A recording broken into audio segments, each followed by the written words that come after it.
Bueno, buen día. Bueno, chicos, segundo año, ¿cómo les va? Acá vamos a repasar un poquito lo que estuvimos haciendo sobre los textos expositivos, ¿sí? Yo estoy con el cuadernillo que estamos trabajando, estamos en la página 3, empieza acá los textos expositivos, ¿sí? Se explica qué son, se los resumo. Básicamente los textos expositivos son aquellos textos que tienen como intención explicar un determinado tema, ¿sí? Entonces, ¿cómo se explica un tema? Brindando información sobre ese tema, ¿sí? Todos los textos informativos, como tienen la intención de brindar información, tienen la función informativa del lenguaje. ¿Para qué se usa el lenguaje? Para informar. Por lo tanto, función informativa del lenguaje, ¿sí? Decir texto expositivo explicativo está bien, ¿sí? Es lo mismo. Bueno, ¿qué pasa? Todas las explicaciones tienen que ser claras. Siempre tenemos que buscar las herramientas para que la explicación sea bien clara y que se entienda, ¿sí? Entonces, antes de eso les voy a explicar esto acá. Función informativa del lenguaje, lo que dije recién. Trama expositiva o explicativa, ¿qué significa eso? Que el texto se va a organizar de manera que se va a explicar un tema, ¿sí? Y después habíamos visto también que los textos expositivos aparecen por lo general en todo, o sea, aparecen siempre en todas las ciencias, porque en las ciencias se pretende explicar determinados temas.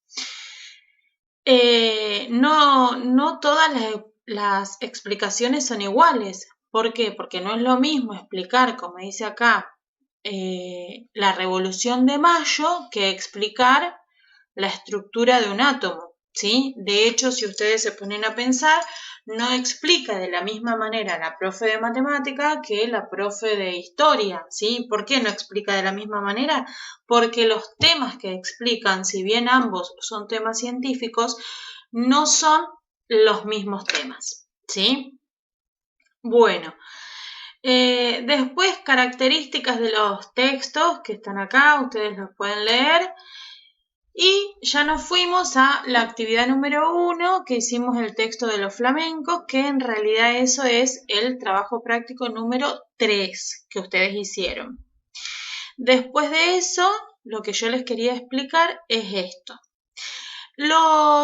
Como dijimos que los textos explicativos tienen que ser claros, tenemos que buscar herramientas para explicar de manera bien clara y concisa. ¿Cuáles son esas herramientas que tenemos para explicar de manera clara y concisa? Los procedimientos explicativos. Si ustedes buscan en otro texto, en otro libro, en otro lo que sea, también se los llaman estrategias explicativas, ¿sí? ¿Qué son las estrategias o procedimientos explicativos? Son herramientas que tiene el autor de un texto expositivo explicativo para poder explicar de manera clara. Entonces, ¿cuáles son? Esto ustedes lo van a leer, obviamente, ¿sí?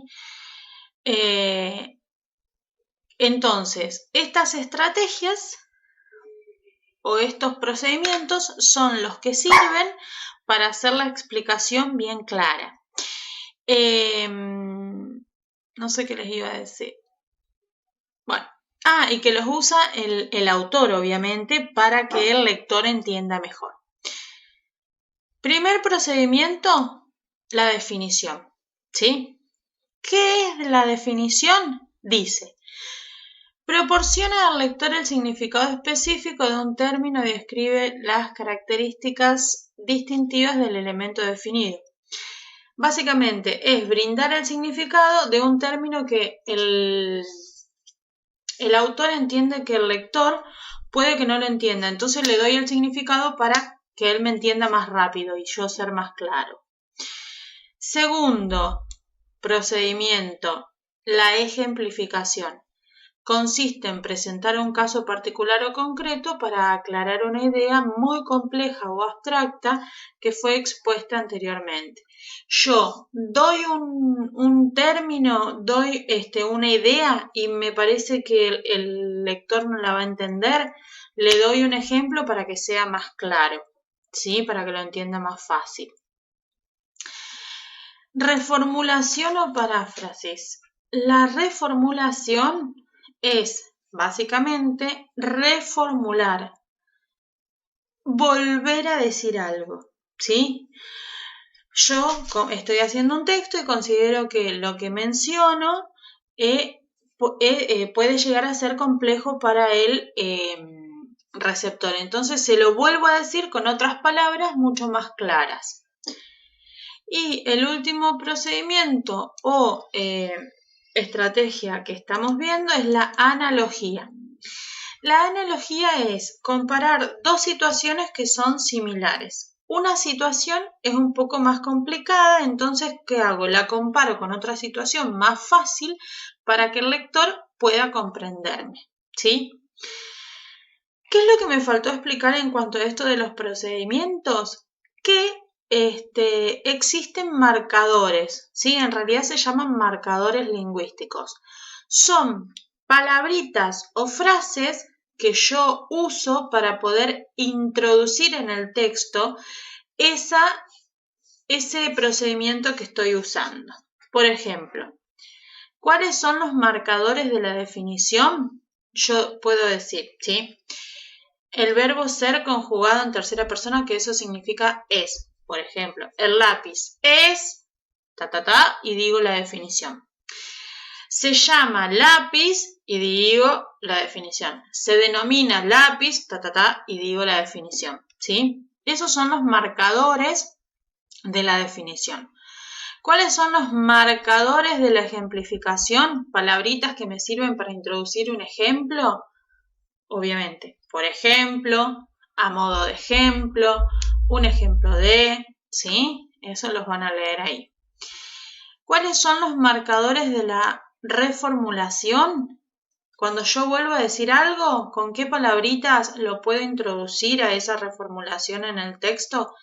Es decir, dicho de otro modo, en otras palabras, esto significa, o sea, ¿sí? Son los marcadores que sirven para introducir una reformulación o paráfrasis en un texto. Después tenemos la analogía que tiene como marcadores, acuérdense que la analogía es comparar dos situaciones parecidas. Entonces, yo digo una situación y digo, como si, y explico la situación más fácil. Es como, tal como, similar a, ¿sí? Cuando aparecen esas frases que yo les acabo de explicar, también es más fácil reconocer que ahí va a haber un procedimiento explicativo. Hasta acá, ¿vamos? Espero que sí. Seguimos. Ustedes hicieron,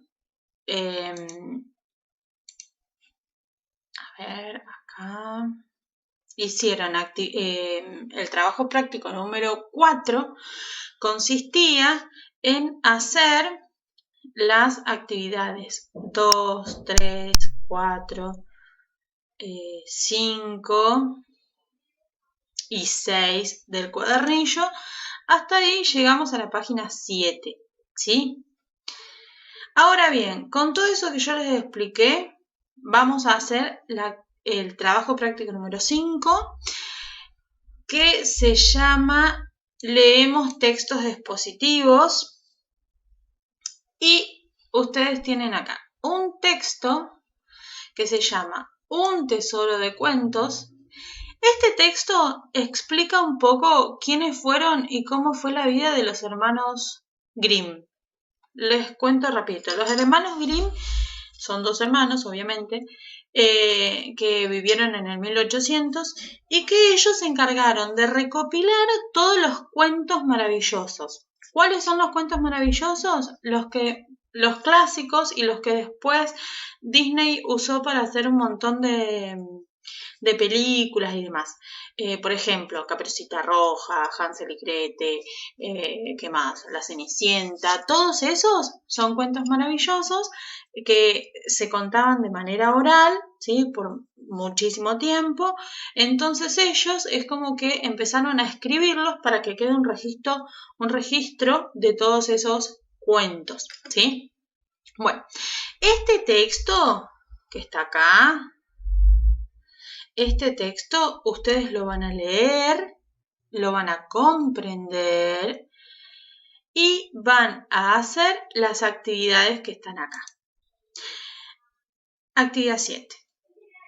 En el trabajo práctico van a poner trabajo práctico número 5 de título. Abajo van a poner el título del texto, que es, creo que era Un tesoro de cuentos. 1. Identificar paratextos y párrafos. ¿Qué son los paratextos? Todo lo que rodea al texto principal que está escrito. En este caso está el título y la imagen, ¿sí? Y los párrafos, tienen que contar cuántos párrafos hay. Solo eso. 2. Titular todos los párrafos del texto. ¿Qué es titular? Ponerle un título. Entonces, ustedes van a poner párrafo 1 y el título. Párrafo 2 y el título. Así con todos los párrafos que hay en ese texto. ¿Cómo van a titular el párrafo? Le van a poner lo más importante, de lo que trata ese párrafo. 3. ¿Quiénes eran los hermanos Grimm?